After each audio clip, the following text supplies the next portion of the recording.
In the speaking test and also the writing test, examiners love to ask you about skills and education.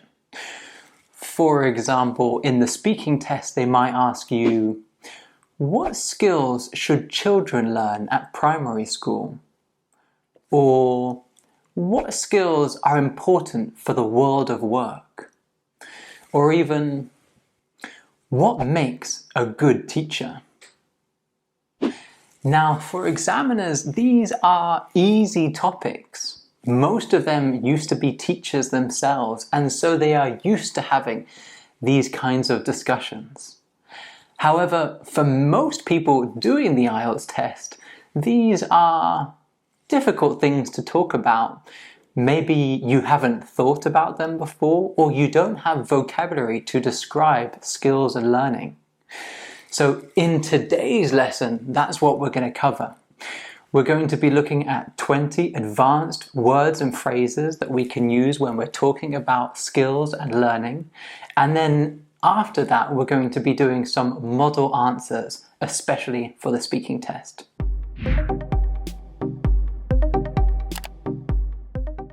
Welcome, my name is Eli and I run the website EnglishProTips.com, where we help students get ready for the IELTS test. Now, in this lesson, we're going to be looking at 20 advanced words and phrases that you can use when you're talking about skills, education, or learning. Right, let's begin. So, word number one, it's not teacher, it's not student, it's not hand, it's active and passive. So, active and passive learning specifically. What does it mean? Well, active is when people are involved in an activity, and passive is when they're not involved in the activity. They're not acting or taking part. So here's an example sentence. Active learning has proven to be much more effective than passive learning. So active learning could be things like quizzes, experiments, and when the teacher asks you questions and elicits information. Whereas passive learning is more like watching videos or being in a lecture and listening to a lecturer give a very long speech. So we can say active or passive learning. These are very good collocations to use in the IELTS test. Let's continue on to word number two. So the next word is hard and soft skills. So hard skills are teachable skills, things like reading, math, computing, whereas soft skills tend to relate to skills like the ability to communicate and empathize. Here's an example sentence. Schools should prioritize the learning of soft skills such as leadership as well as hard skills. Okay, let's continue. So, the next one. Have a look at this man over here drinking his coffee, looking at a spreadsheet. Everybody else has gone home. The vocabulary, the word that we're learning is work ethic. So your work ethic is the way that someone feels about the importance of work. So here's an example sentence. Volunteering in a local organization can instill a work ethic and a sense of teamwork in young people. So employers like it if their employees have a good work ethic. They arrive on time or even early. They work diligently throughout the day, and sometimes they'll even stay late or work at the weekends. So work ethic. Now we can say instill, create, or develop a work ethic. Okay, the next word. Okay, can you tell what it is from this image? Probably not. It's evaluate. So to judge or calculate the quality, importance, amount, or value of something. It is difficult for teachers to evaluate the full extent of what students have learned in their class. Now, we can say evaluate the effects or the impact or the effectiveness, or evaluate performance or the success. These are all very useful collocations, and when we use these kind of collocations, we tend to get higher scores in IELTS writing or IELTS speaking. We can also say evaluate by. For example, evaluate by regular assessments. The students are evaluated by regular assessments. Okay, we also have a noun form of the verb, evaluation. Evaluation is an important part of secondary school. Now let's continue. The next word, master. Now we know master as a noun, as in the Kung Fu master, or I think this guy is doing Kendo, the Kendo master. But we can also use it as a verb. So it means to learn how to do something very well. Schools do not encourage students to master any subjects. Simply sample lots of different subjects. So that's saying that in schools, you don't get an opportunity to become really good at any particular subject. Instead, you get to sample lots of subjects. So you get to try a little bit of maths, a little bit of English, a little bit of French, a little bit of geometry. There's lots of different subjects that you get to sample, but you don't get to become an expert or a master in something. So we can say master the art, skill, technique, the basics, a subject. So a subject like maths or a language. And we also have, obviously, the noun form. Only through years of experience can someone become a master of their craft. So only through many years of trying can someone become a true master at something.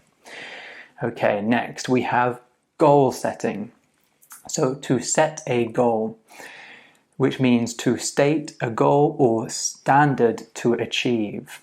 So young people should set their goals that they feel passionate about. Young people should set goals that they feel passionate about. Now we can say set a goal, set a target, set a standard, or set an objective. Next word, overwhelm. So a very useful verb for the IELTS exam. What does it mean? It means when you have too much to deal with. Here's an example sentence. Schools overwhelm students with too much homework and frequent exams to prepare for. So we can say overwhelm with something or overwhelm by doing something. We also have two adjective forms, overwhelming. Regular examinations can be overwhelming for students, and overwhelmed. I feel overwhelmed when I have to write and listen at the same time. For example, during the listening test. Okay, fundamental. So an adjective meaning to form the base from which everything else develops. So ABC is the fundamental building blocks of language. And it's the alphabet is the fundamental or provide the fundamentals for our entire language and how to write. So we can say schools provide a fundamental understanding of many subjects, which means a basic understanding of many subjects. So we can say fundamental aspect, fundamental component, feature, principle, assumption, or change. We can also say fundamental to something.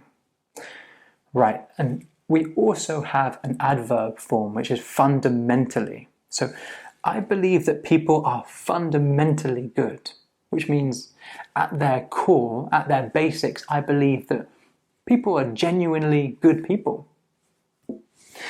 Let's continue. So, expose, a verb meaning to create conditions that allow something to have the opportunity to learn or experience new things. Through living abroad, young people are exposed to new experiences and cultures. True. So we can say be exposed to like a new experience, a new culture, a new language. So that's the passive form, be exposed to. And that's a very useful piece of vocabulary that you can use in your task 2 essays of IELTS. Be exposed to. So for example, young people are exposed to a new culture when they live abroad. Okay, we also have the noun exposure. Students deserve exposure to different teachers, which means they should experience having different teachers while they're at school. Next, can you tell what it is? It's not argument, it's verbal. So verbal means spoken rather than written. So we can have verbal communication, which means speaking, or a verbal exam, which means that you have an exam where you need to speak, like the IELTS speaking test. So in-person interviews enable teachers to check the students' verbal reasoning skills. So we can say verbal reasoning, verbal communication, verbal description, verbal instruction, ability, skill, attack, agreement. All good collocations. We also have the adverb verbally. The workers complained that managers were verbally abusive. So verbally abusive means they were attacking the workers with their words. For example, being mean and saying bad things to the workers. Right, next we have discipline. And we have different forms of this. We're talking about the noun, which means the ability to control yourself or other people, even in difficult situations. So here you can see a little girl trying her best to use her discipline and not get the marshmallow. I don't know if you've seen that. It's a famous experiment a long time ago called the marshmallow test, where children were given a marshmallow, or rather there was a marshmallow put in front of children, and they would have to, or they were told, if you don't eat this marshmallow, then I'll give you 2 marshmallows. And then the scientists would leave the room, and then they would watch what happened to the child. And what would happen is children would look at the marshmallow and they'd get very excited. They wanted to eat it, but they knew if they didn't eat the marshmallow and they had enough discipline not to eat the marshmallow, then the scientist would come back in and give them 2 marshmallows. And some passed and some failed and ate the marshmallow as soon as the scientist left. Right, so discipline.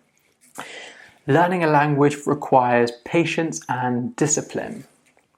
So we can say impose, maintain, learn, require discipline. So disciplined is the adjective. Children from boarding schools tend to be more disciplined. Now we also have another meaning. So here we have a countable noun. So meaning a particular area of study, especially a subject studied at college or university.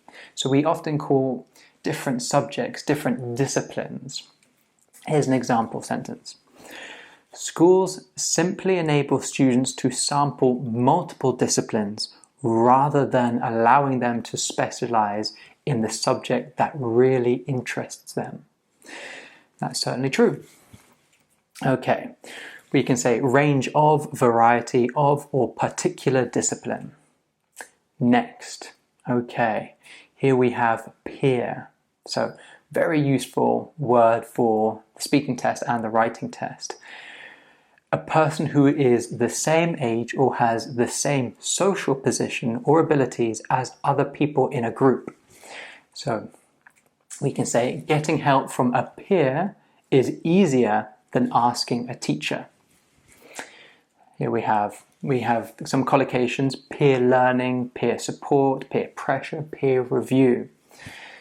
Okay, we also have the adjective form. Teachers understand the importance of peer learning. So here peer is the adjective of the verb of the noun learning. So peer learning is when you learn from your fellow students rather than the teacher.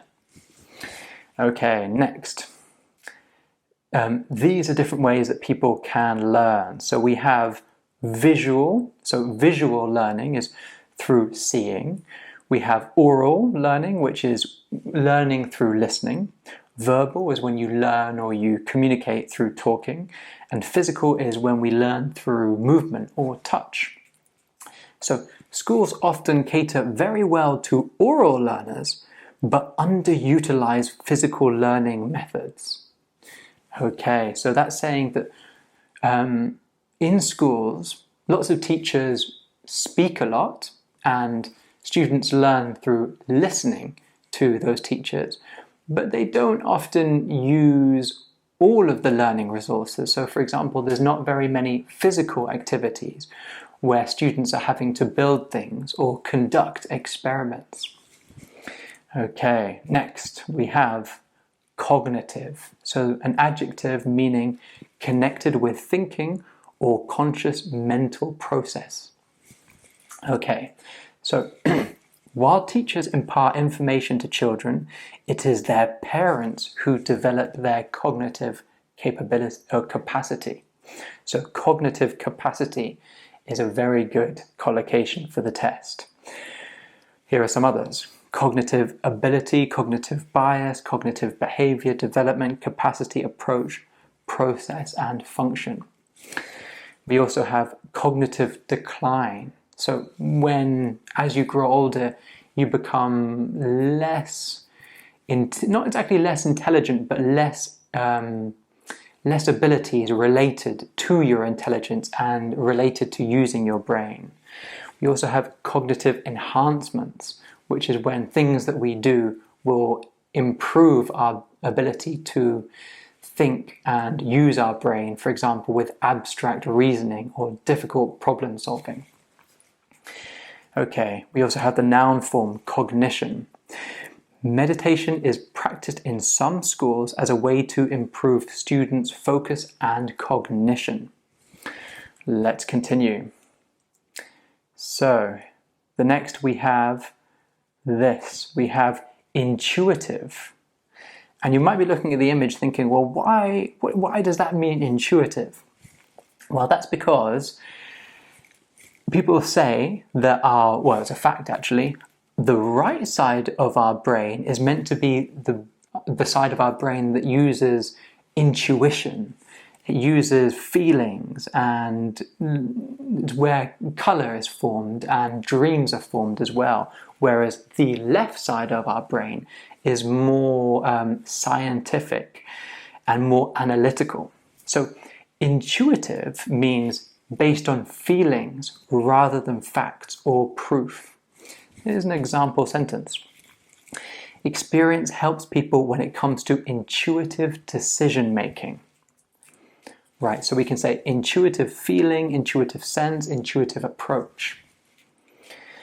Intuition as a noun, the uncountable noun form, and we can say sometimes it is better to base your judgment on intuition. Okay, not many more. Let's have a look what we've got next. Okay, rote. So rote is when you learn something by repeating it from memory rather than trying to understand it. For example, I remember when I was learning the multiplication tables in primary school, I was trying to learn through rote. So for example, I would say 5, 10, 15, 20, 25, 30 for the 5 times table, or 2, 4, 6, 8, 10, 12 for the 2 times table, and you try and memorize that as a way to learn. So that's called rote learning. Many students learn vocabulary by rote rather than really understanding how to use the word. So we can say learn by rote, and we also have an adjective form. Teachers should discourage rote learning in their classrooms. Next. Okay, what have we got here? Somebody saying, I wish I could just sleep on my textbooks and learn everything through osmosis. Right, what is osmosis?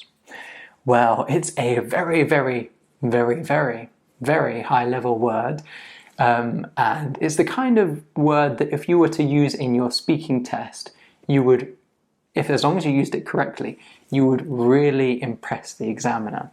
So here's what it means. It's the way in which ideas and information are absorbed without conscious effort. Okay, so when you're reading a book, you're not learning through osmosis because you're actively trying to learn that information. But when you are watching, for example, your parents, you're not necessarily intentionally learning, but you are learning through osmosis. You're absorbing skills and you're absorbing understanding from your experience watching them. Okay, here's an example sentence that might make it easier to understand. Children do not consciously learn how to act, they just watch the people around them and learn by osmosis. Right, a very high level word there. So we can say learn or pick up by, a great phrasal verb. So learn or pick up by osmosis. Okay, next. The word is not sponge, the word is absorb. Okay, so to understand facts and ideas completely and remember them. So we've got, it's difficult for students to absorb lots of information in a short period of time, which means it's difficult for students to understand lots of information in a short period of time. So we can say absorb information, and we also have the noun form absorption. So her absorption in her work is so great that she thinks about nothing else. So when she's working, she's thinking about nothing else. She's just focusing on her work.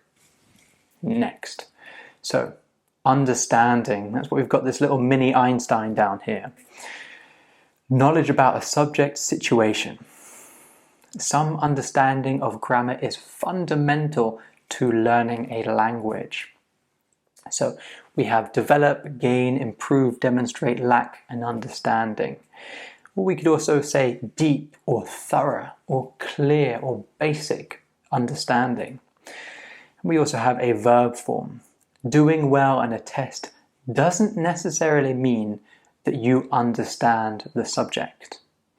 Okay, the final word is enable. And you'll see why I've chosen that image. These glasses enable this child to see. So enable means to make someone able to do something or to make something possible. And it's a very good word, especially for writing task 2 of IELTS. Here's an example sentence. The use of online search engines has enabled us to access huge quantities of information in a short period of time.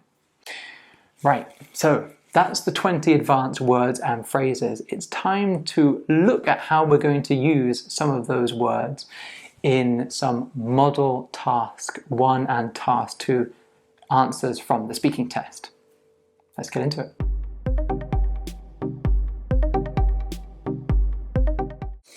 Right, so now what we're going to do is to look at some model answers, or at least my answers, to some questions related to the topic of skills and learning.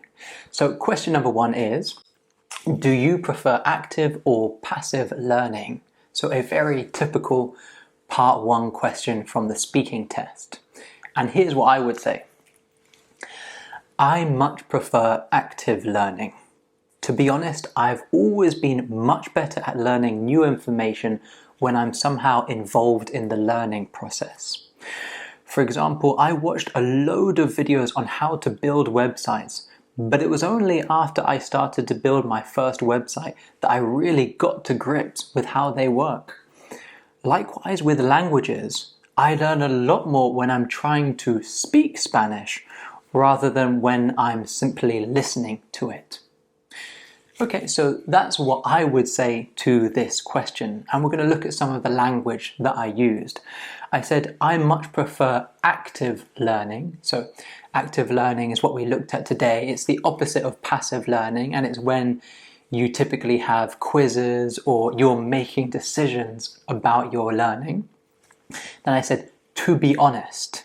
And that's a very good that's a good way to introduce the second sentence and to expand upon what you're saying. So I much prefer active learning.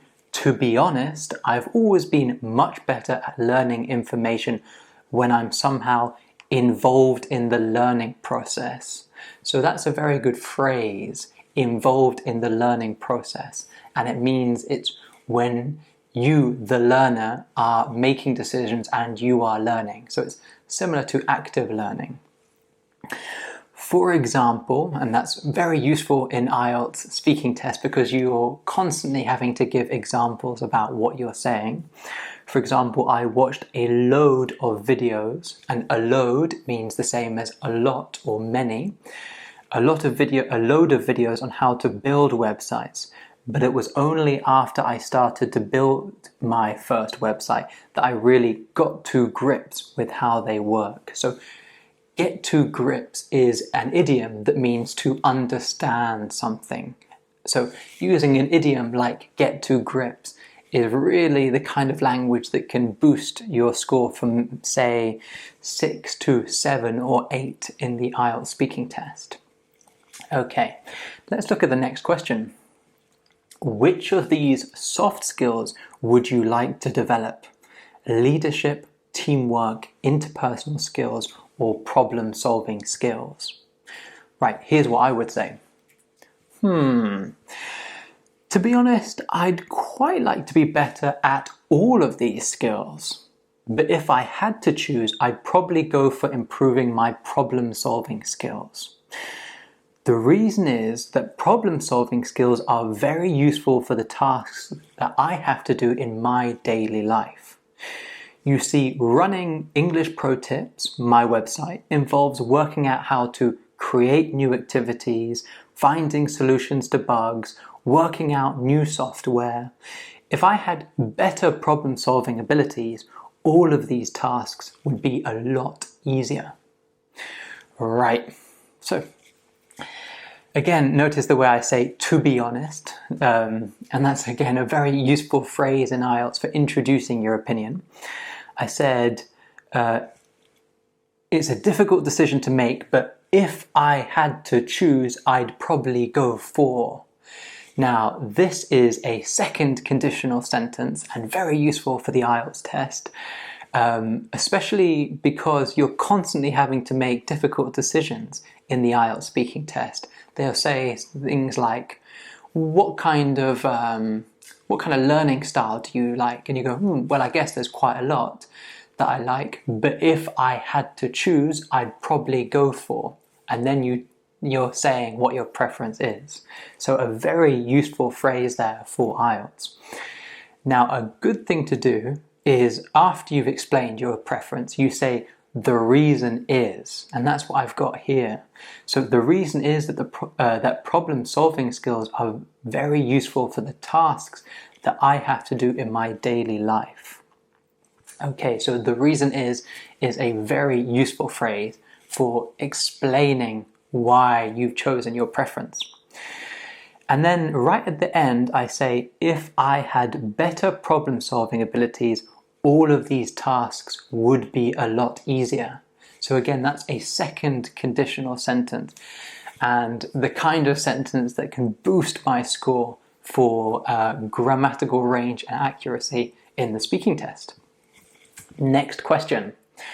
Do you have any friends who have a very good work ethic? Now, here is what I would say. The friend of mine who has the best work ethic is my friend Ben. We lived together while we were at uni, and the reason I think of him is that he was very good at diligently working throughout the year. You see, many of my friends would basically relax throughout the entire year, and then right before their tests, they'd have to cram like crazy. However, Ben wasn't like that. He stuck to a pretty rigid schedule throughout the whole year, which meant that when it came to the exams, he felt totally prepared and always did very well. Okay, so that's my answer to this quite tricky little question. And we're going to look at some of the vocabulary that I used. So I said uni. I said while we were at uni. So uni is short for university, and it's very common in native English speaking countries to say uni instead of university.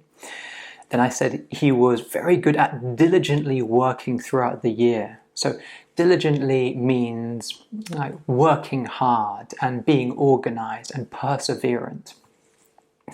So many of my friends would basically relax throughout the entire year. So would here suggests that it's something that they did regularly. So we can use would in the past to talk about regular actions. Like when I was younger, I would go to the park every Sunday because it's a regular action that I did in the past. Then, right before their tests, they'd have to cram like crazy. So they'd is they would.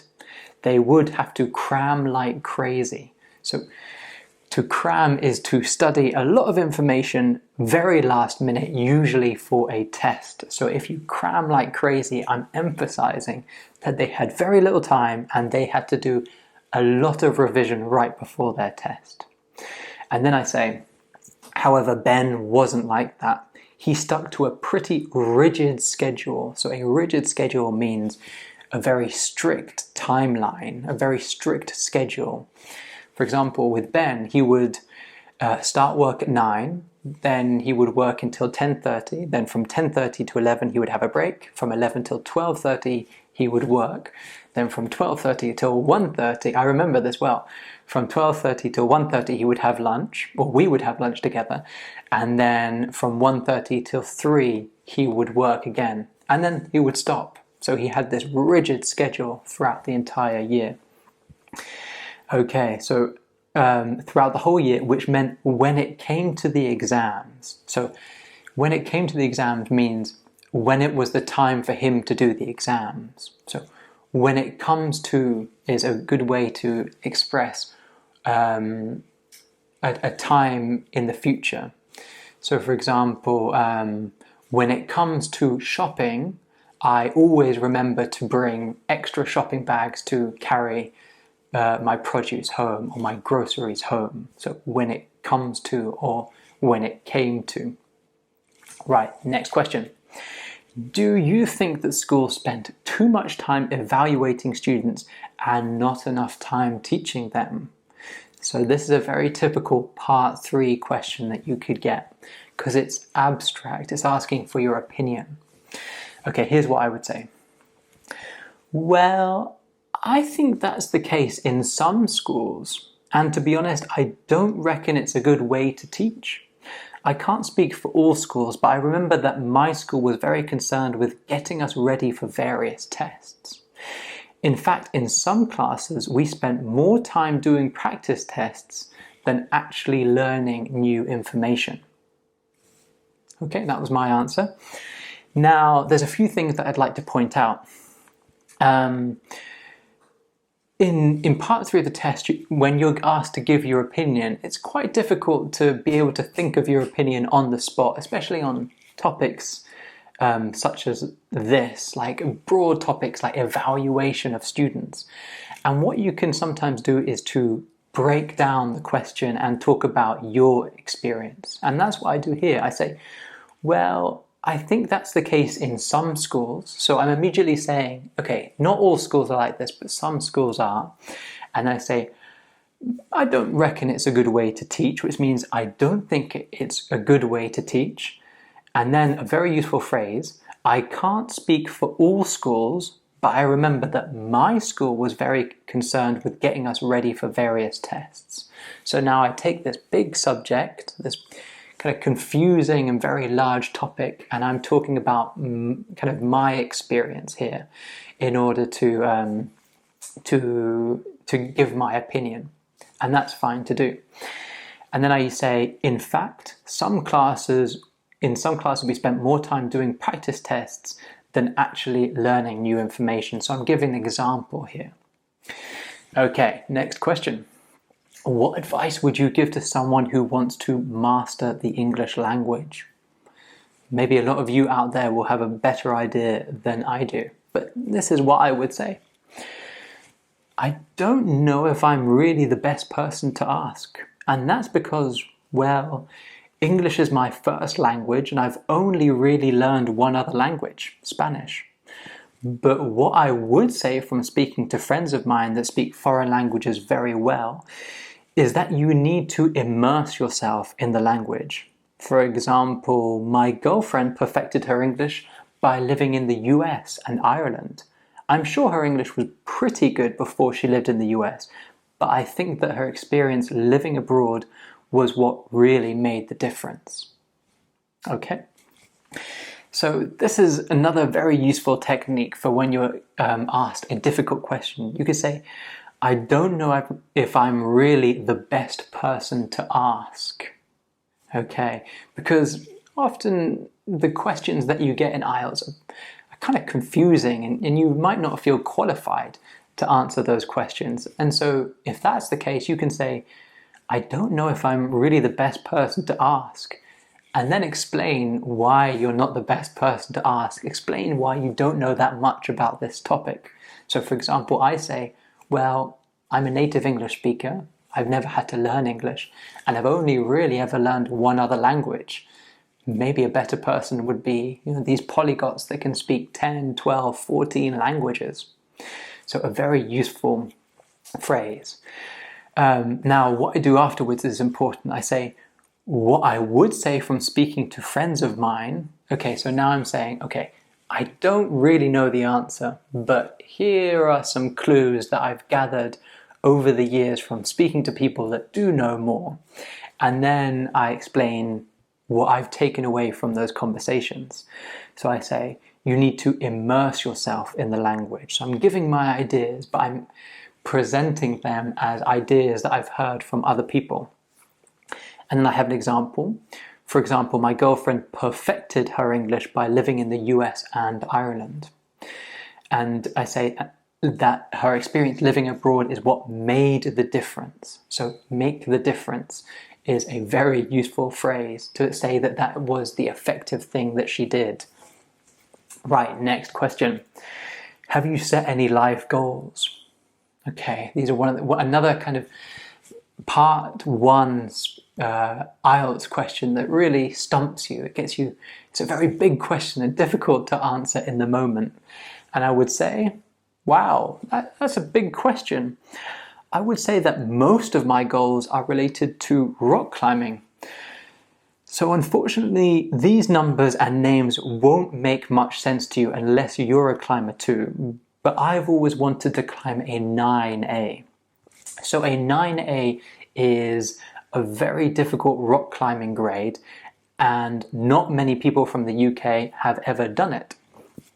It's actually quite a common goal for many enthusiastic rock climbers, but it really requires a lot of motivation and dedication. Okay, now, and I'll tell you a thing or two about this answer. Ultimately, when you're having a conversation with someone, you need to have a shared level of understanding. Now, my guess is the examiner won't know about rock climbing, and so I'm not going to start talking about rock climbing as though they understand. Instead, what I would say is, so unfortunately these numbers and names won't make much sense to you unless you're a climber too. And so I'm acknowledging the fact that they might not fully understand what I'm about to say. And it's a very advanced technique that you can use in your IELTS speaking test. So you can say, unfortunately, I don't know how well you know Taiwan, but the area of Taiwan that I would like to live in the most is, and then explain it. Okay, next question. Do you get overwhelmed easily? Okay, another kind of part one question. Not usually. I'd say that I'm pretty good at staying calm and focused. However, I do tend to get pretty overwhelmed when I have a lot of deadlines to meet. For example, when I have a lot of essays to give students feedback on. Okay, so a short answer here, and I say I'm pretty good at staying calm. So I'm pretty good at is a very useful phrase. And then I say, I do tend to get pretty overwhelmed. So that's a way of saying I get pretty overwhelmed, but just making it a bit more advanced. I do tend to get pretty overwhelmed. When I have a lot of deadlines to meet. So meet a deadline is a very useful collocation, especially when you're talking about education or work, which, as you'll know, are very common topics in IELTS. Next question. What do you think is the fundamental reason for learning a foreign language? Okay, very tricky question. The kind of question that you can get in part 3 of the speaking test. Here's what I would say. To communicate. I think that ultimately people have different motivations for learning a language, but they all boil down to a desire to communicate with others. So, for example, someone might learn a foreign language for their career, but the underlying reason is that learning that language will enable them to communicate with people in a professional setting. Other people might learn a language to travel abroad, and that is often because they want to communicate with foreigners with different cultures and views of the world. It all comes down to communication. Right, let's have a look at my answer. So I say they all boil down to a desire to communicate with others. So boil down to is a very useful phrase for saying it's the basic reason for something or the fundamental of something. So for example, I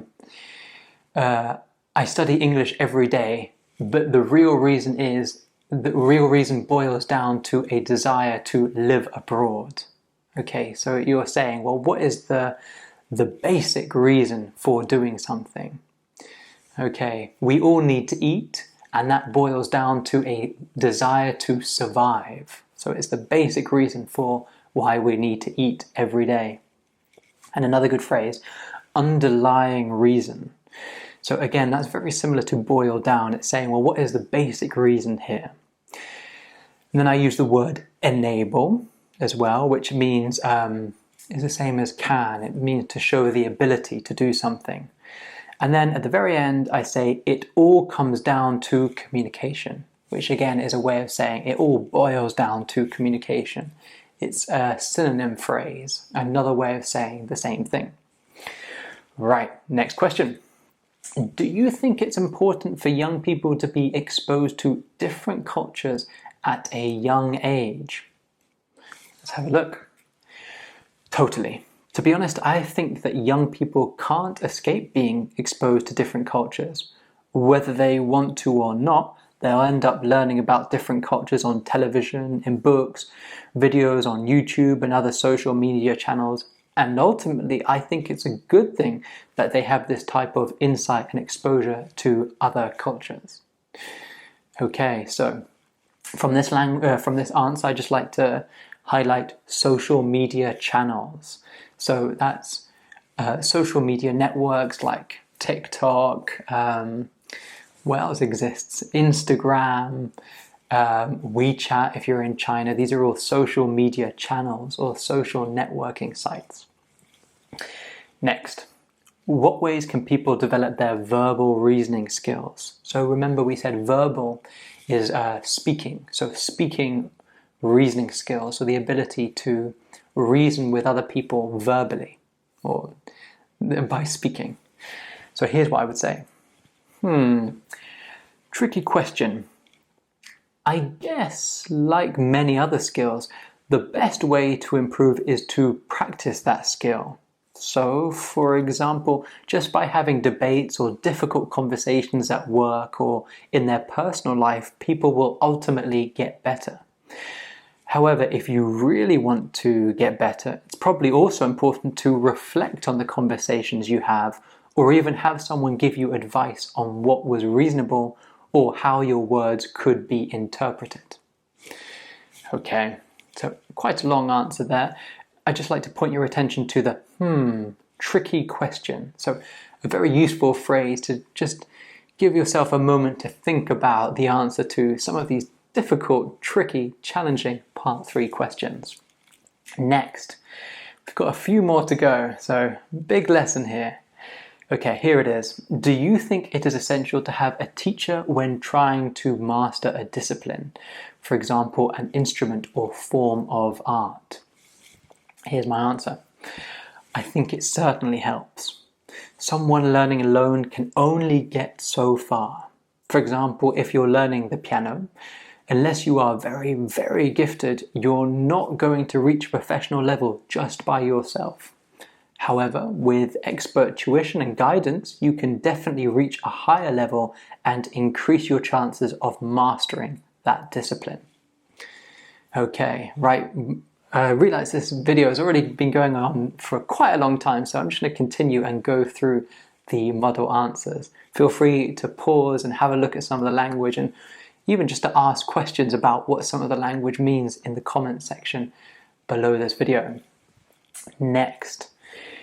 Did you prefer to get help from a peer or a teacher if you didn't understand something in primary school?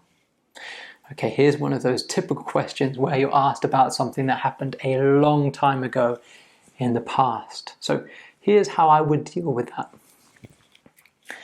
Well, primary school was a long time ago. I can't really remember, to be honest. I can imagine that I would have preferred getting help from my peers. I always felt more comfortable talking to classmates and didn't really enjoy getting attention from the teacher. However, it is a long time ago, so I can't be sure. Okay, so quite a useful skill here. This is a much better answer than simply saying, I can't remember. So what I do is I acknowledge the fact that I can't really remember, and then I just give my best guess. I say, well, okay, I'm not really sure, but my guess is that I probably preferred getting advice from peers, but I can't remember. But just thinking about it, that's probably what I would have preferred. Okay, next question. Which do you think is your preferred learning style? Visual, oral, verbal, or physical? Well, I'm not really sure. One way that I really find effective for learning is to watch videos on YouTube and then try to use the information to learn something. So, say I want to learn how to build something on my website. What I'll do is to watch a bunch of YouTube videos on the topic and then try and do it myself. Then, if I can't figure something out, I'll return to the videos or look for more videos on the topics. Okay, that's my answer. And again, we've got some language I'd like to highlight, like bunch of YouTube videos, which means a large amount or a group of YouTube videos, and then figure something out. So figure out is a phrasal verb which means to make an effort to understand something. So for example, it took a long time to figure out, which means it took a long time to understand. People say IELTS writing task 2 is difficult to figure out. It's difficult to understand. I'm sure many of you out there will agree with that. Okay, next. In fact, we've only got this one and then one other, I think, or maybe even this is the last one. Do you do anything to improve your cognitive function? So think back to ages ago at the beginning of this lesson when we were talking about what cognitive means. It means your ability to use your brain. So cognitive function is the ability to think quickly or analytically or deeply. Here's what I would say. I don't do things purely for the sake of improving my cognitive function, but I do quite a lot of activities that are good for my brain. I like playing chess. In fact, since watching The Queen's Gambit, I'm fairly obsessed with chess. I also like practicing Spanish, and people say that learning a language is one of the best ways to improve your cognitive function. Okay, so let's have a look at some of the language I used. Purely for the sake of. Okay, I don't do things purely for the sake of, which means I don't do things exclusively for one reason. Okay, and then I say, I'm fairly obsessed with chess. So in English, we often say things like fairly obsessed instead of saying simply I'm obsessed, and it just makes it sound more natural. I'm fairly obsessed with chess, even though it means I'm very, very obsessed with chess. When you say words like fairly, you're almost being a bit humorous, and that's very common in English. Let's have a look at the next question. Why do you think some people are more emotionally intuitive than others? Okay, that is a very difficult question. I don't really think I'm qualified to give an answer on that. But what I would say is that I think genetics have a fairly large role to play. There are some people that just seem to be more emotionally intuitive than others. I know it's pretty stereotypical to say, but I think that people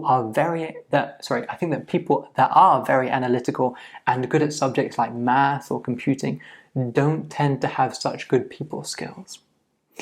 Okay, now at the beginning of my answer, I say that's a very tricky question. I don't really think I'm qualified to give an answer on that, but what I would say, okay, and now all of that is very useful for IELTS, especially part 3, when you're asked difficult questions. And what you're doing is you're saying, I acknowledge it's a difficult question. I don't know if I'm not an expert on that subject, but here's my opinion, even though I'm not an expert. And that's a very useful thing to do in some of those tricky part 3 questions that you get in the speaking test. Now, remember when I said there's only one more? I was lying, there's still about 3 more to go. So if you're still watching, congratulations, we're almost at the end. Next question. What do you think are some of the problems learning by rote? So we said rote is learning through memorization. I just don't think it's a very effective way to learn. I reckon that it's a good way to remember information in the short run, but simply memorizing or repetitive rote learning isn't so sustainable for long-term learning. I think a better way to learn is to be actively involved when learning new information. Okay, so I reckon is a synonym for I think, and then actively involved is related to what we were talking about with active learning. So actively involved when learning new information means that you're not just memorizing, you're making decisions, and through making those decisions, you're going to understand and learn the information. What do you think children learn from their parents through osmosis? Right, well, I think children pick up on a lot of behavioral characteristics of their parents, such as the way that they talk to one another and treat strangers. And that doesn't necessarily mean that children will always do the same, but they do often end up emulating certain behaviors that their parents have. I guess that's one reason why parents should try to be good role models for their children. Okay, so pick up on, some language I'd like to highlight. Pick up on means to absorb. So pick up on behavioral characteristics means the children notice those and copy those behavioral characteristics. Next question. Are you good at absorbing information from books that you read? My answer. Well, I don't have a photographic memory or anything like that, but in general I'd say that as long as I find the book interesting, I tend to remember the details pretty well. Okay, photographic memory means when you look at a page or you look at a picture and immediately that image is in your brain and you can recall it completely accurately. So some people have photographic memory, but I unfortunately do not. Next question. Are there any topics or subjects that you feel you have a deep understanding of? Well, IELTS for one. I've been involved in IELTS since 2013 and know a lot about how to do well in the test. Apart from that, I have a deep understanding of rock climbing just because I've done it for so many years. Right, well, there you go. A very comprehensive lesson on discussing skills and learning with 20 advanced phrases that you can use in your speaking test and writing test to help you get the score that you want in IELTS. Okay, if you've enjoyed this video, then give it a like, and remember, if you're not already one of our subscribers, then click that subscription button and the bell, and I'd like to see you in future lessons. Bye then.